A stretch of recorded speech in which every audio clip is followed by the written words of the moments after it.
Don't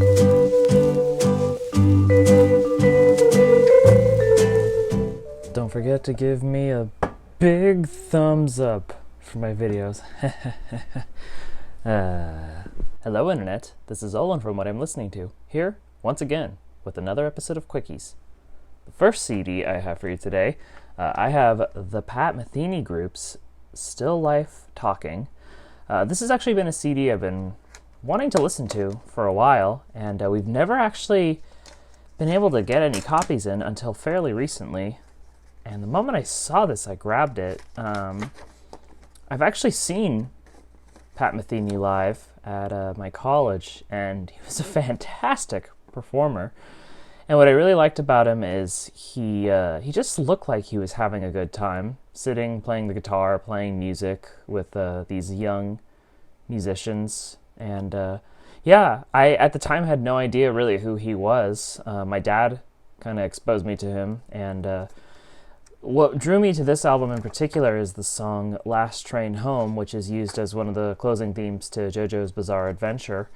And aside from the memes and the anime itself, it's a fantastic song. Really atmospheric, really easygoing, and the rest of the album is very similar.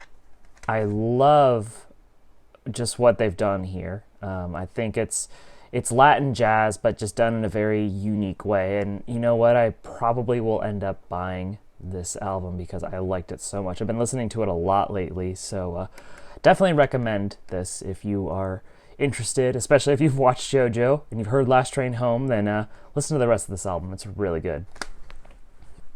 Next album I have is by a band called Cafe Tacuba.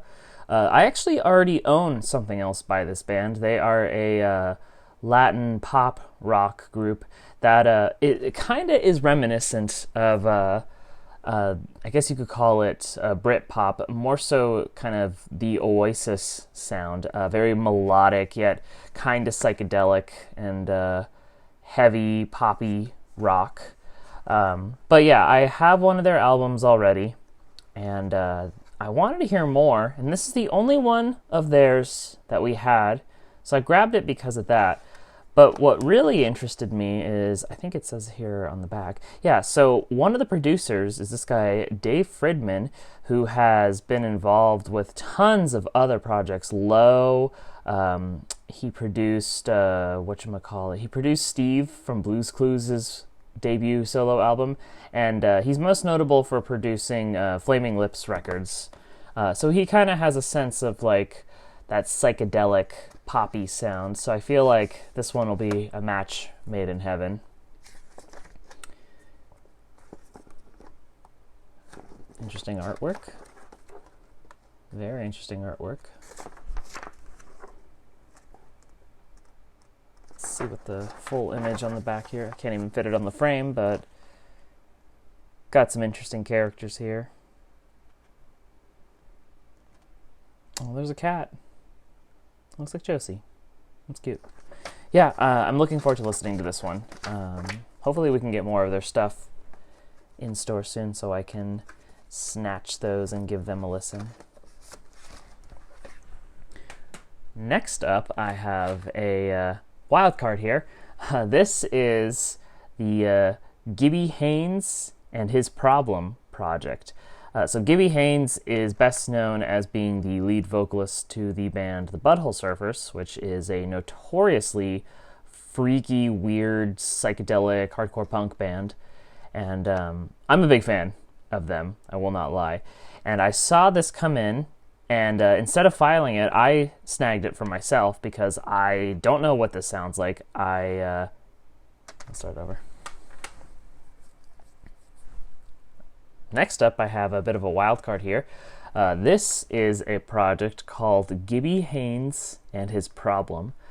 Gibby Haynes is best known for being the frontman to the crazy psychedelic hardcore punk band The Butthole Surfers, and I'm a big fan of that band. So the moment I saw this come in, I didn't file it. I ended up grabbing it for myself because I wanted to hear what it sounded like. I kind of assumed that, you know, the fact that it's Gibby and the fact that the cover is just so strange and low-key disgusting, I thought it would be as weird as the Butthole Surfers music. And to be honest, what I've heard, the music itself is much more straightforward. Just kind of standard rock songs, standard melodies. The lyrics are really strange. The song Superman is talking about Superman and his house being stoic, but he has really good weed. You know, the songs like Woo, which the name itself is just kind of silly, the redneck sex. So there's still some strange qualities to this project, but it's not quite as abrasive and, you know, as psychedelic as the Butthole Surfers are, but, you know, it's silly. And the imagery here is very weird. But I expect nothing else from Gibby. Yeah, I need to listen to this album a little bit more. I've only really made it through about half of it, but, you know, I like the melodies, and I think Gibby's just a fun songwriter in general, so I think at the end of the day, I'll have fun listening to the rest of this. The last CD I have for you today, this is a live album. This is by a band called the Morlocks. This is their album Uglier Than You'll Ever Be. So I really don't know too much about this band. We were actually listening to it in store, and what I really liked about it is, it sounds strange to say this, but it sounded like something that you would hear at a live show. And what I mean by that is, I think sonically, the quality of this recordings were so poor, but there was something about it that really made me feel like I was at that show. When you go to a show, especially a punk show, you don't expect the highest quality of equipment or amplifiers or whatever. It's just usually loud, fast, heavy, and that's really what this stuff was.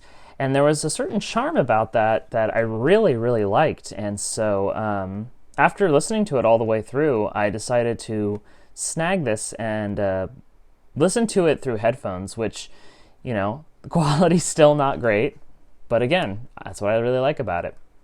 And I'm seeing now here, recorded in San Francisco in 1985, which is really cool. And yeah, I think this is kind of a rare CD too, considering how expensive it is. Yeah, $20 for used copies, kind of steep. But yeah, definitely recommend anybody who likes old school garage punk, a la the Stooges or the MC5. I think this might be right up your alley. All right, that concludes this episode of Quickies. Thank you all so very much for watching, and I'll catch you all next week.